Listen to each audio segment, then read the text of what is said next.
You're on. Hello, aloha. Just came back from the islands of Hawaii, and I'm still a little bit in Hawaii aloha spirit, but heck, we are back in Las Vegas and I'm in my kitchen for Ina's Rosa Mondays. Now, the temperature difference is about 100 degrees or something like that, so I dressed up in sweaters and I'm going to show off my beautiful Robert Cheeks vegan bodybuilding and fitness no meat athlete here today. No meat, no problem. No meat, no problem, and that's true. Because it is no problem. So, and because it is a very timely way of cooking and baking, it's probably the most popular baking, cooking, inviting family dinner time of the year. Las Vegas, you are in for some information about how to replace the eggs in your vegan Thanksgiving baking today. Would have loved to speak about some aloha and Hawaii recipes, but we're going to keep that for another day because this is timely, and I know you are already worried about what you're going to be feeding your families and how this vegan pumpkin pie might be tasting good, and if your mother and grandmother and everyone else will love it, if you bring something vegan to the table, or if you need to wow them. And for some of you who are not so familiar with how to replace eggs in baking, I want to just tell you a couple of ideas how to do that today. Are we ready? All right, let's do that. Okay, I'm personally not doing a lot of baking because, you know, I am a chef by trade and I love to improvise with my foods, and baking requires that you pretty much stick to the recipe, because if you don't, it can go bad quite easily, whereas when you're cooking, you can improvise a little bit more. Nonetheless, I will give you a couple of ideas that have worked for decades for a lot of people. They are tried and proven, particularly when it comes to egg replacement in baking. Okay, shall we start? Alrighty, so if you have a baked good, there's a couple of different options here to replace the original eggs. One option is cornstarch with soy milk or water. Very, very simple. I don't have cornstarch today, but I want to show you the soy milk. You always want to make sure anything soy needs to be ideally organic or at the very minimum non-GMO. Look out for that certificate, and it needs to be plain and unsweetened. Make sure it's unsweetened because otherwise they're putting sugar in that stuff and you really don't want that, because that just impacts your flavor in a way that you're not prepared for. So look for plain and unsweetened. By the way, that also applies to almond milk. That is the best flavor to go. So cornstarch along with organic cornstarch along with either soy milk or water make the first option of egg replacement in baked goods. Very, very easy and doesn't give a lot of flavor, which is nice. Another way, which has a little bit more of a nutty flavor, if that works for your baked good, would be to combine water and flax seeds. Now I like my flax seeds brown. They come also in golden version. This is how flax seeds look like. You can grind them yourselves very, very easily in a mortar, or if you want to save yourself the trouble, get some flax meal. Bob's Red Mill has pretty good one, or you can get that in bulk as well. Flax meal and a combination of water make it quite a creamy, pulpy, but it does give a nutty flavor. So remember that. If your baking good allows for that, or will taste good, nutty, you get a whole lot of omega-3s from your flax seeds, and you get fibers in that when you grind them yourself. So a pretty good deal. Another way would be to have mashed silken tofu. Again, tofu is a soy product, so you want that to be absolutely organic or at least non-GMO certified.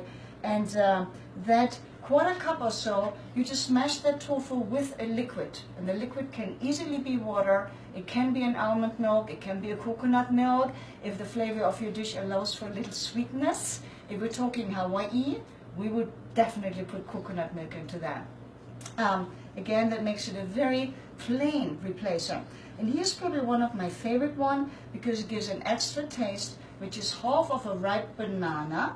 This one isn't ripe, so you want your banana to be a little bit more brown on the edges because the flavor intensifies. The banana changes its nutritional value as well, which is great. And then you're putting a little bit of soy or cultured almond milk or cultured coconut milk together. So when you whip up your banana with that cultured coconut, soy, or almond, you're getting a really nice creamy substance, and obviously it will be tasting a little bit more banana-ish. So again, if your dish allows for that, go for that combination. I like this one, which is again plain unsweetened, just like the milk, because you don't want any extra flavor. Watch out really carefully, because most of the vanillas are always in the front of the shelf. Don't grab that by mistake.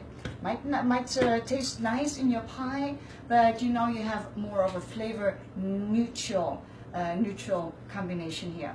And what you can also do, which I don't have at hand, but there is a product called Energy Egg Replacer.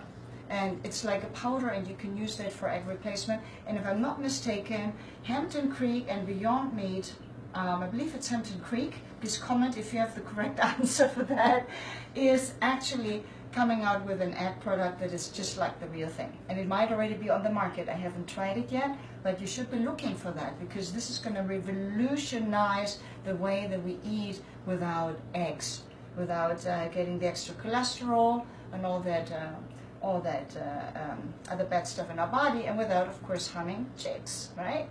You know what, speaking of chickens, I just so fell in love with the chickens in Hawaii. Did you know the chickens roam freely on the Hawaiian Islands? They got loose at some point, and they just roam freely, and right now the moms are out there with their chicks, and wherever you go there's a bunch of chickens around, and you got to be woken up by the chicks and the roosters in the morning as well. It is just so delightful. Just a little side note as we talk about an island full of chickens and maybe turkeys one day.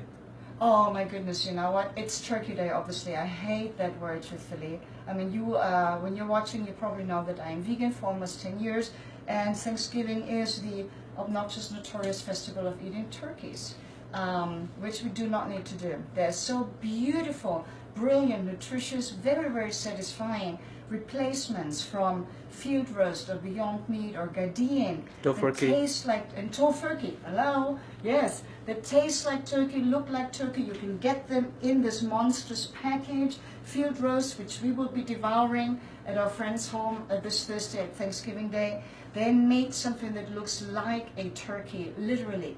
And then you can have your mashed yam potato or purple potato mash, which is again Hawaii Island style. I very much recommend trying yam or purple potato mash for a change.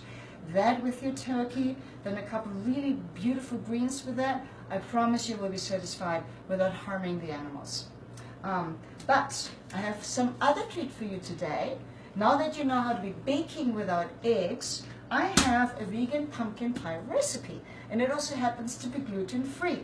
Now we know that pumpkin pie is a staple at every Thanksgiving meal, and it is very, very easy to make it not just plant-based, but also nutritious and, yes, almost healthy. You can make a raw pumpkin pie, which I will probably endeavor to do, but this one is a cooked or baked kind of pumpkin pie, and it's really yummy. So let me just tell you the ingredients and what we're going to do, because I'm not ready to actually make it, but I'll tell you a couple of things about it, and then you can try it, because I will be posting the recipe in the comments of this post.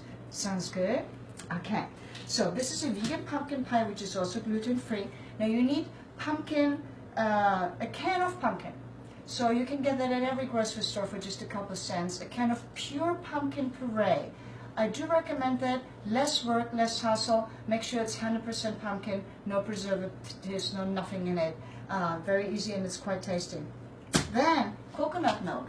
Let me show you how that is. We have different ways of coconut milk. You can get coconut milk in this version, which I probably recommend because it's less dense, or if you like the very, very strong flavor, coconut milk is very easy to get in tins as well. Look out for BPA-free tins in your Asian supermarket or in your well diversified Sprouts, Whole Foods, Trader Joe's. You would get that as well. Maple syrup would be the sweetener of choice for something like pumpkin pie, but you can also use blackstrap molasses, and you can use a little bit of brown and raw sugar. I have some organic cane juice crystals here. I would probably go for the molasses, because the molasses have an extra benefit of a little bit of healthy, nutritious power for you. Then you want some pumpkin pie spice. You want some organic cornstarch for the binding process.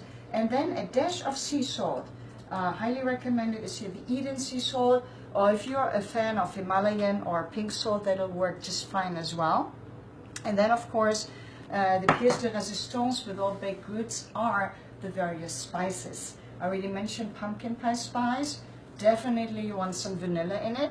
I have some great Mexican vanilla here because that's where the vanilla orchids are rampant. And I always like to put a tiny, tiny splash of nutmeg. Be really, really careful with nutmeg. If in doubt, and if you're not quite sure how it's tasting, go half of what the recipe is asking for. Because you can destroy a dish with a 1/4 teaspoon of nutmeg because it is so intense. It's absolutely beautiful because it is very, very potent. You got to be super careful with that, okay? If you're a lover of nutmeg, you know what I mean, and then go for it.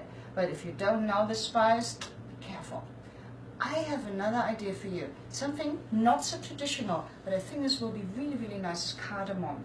I'm having some organic cardamom spice here, and I just love to put cardamom into everything. So that would be great. If you like it sweet, sweet, cinnamon is the way to go. Get yourself some great organic cinnamon.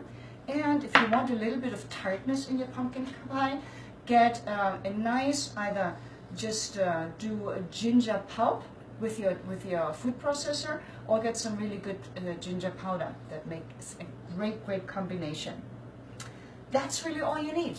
And the other thing is for your crust, you just want to get like an almond flour pie crust, and they are readily available. They're basically prepared already in a place like, well, I would say Whole Foods. You probably find that, and look for that.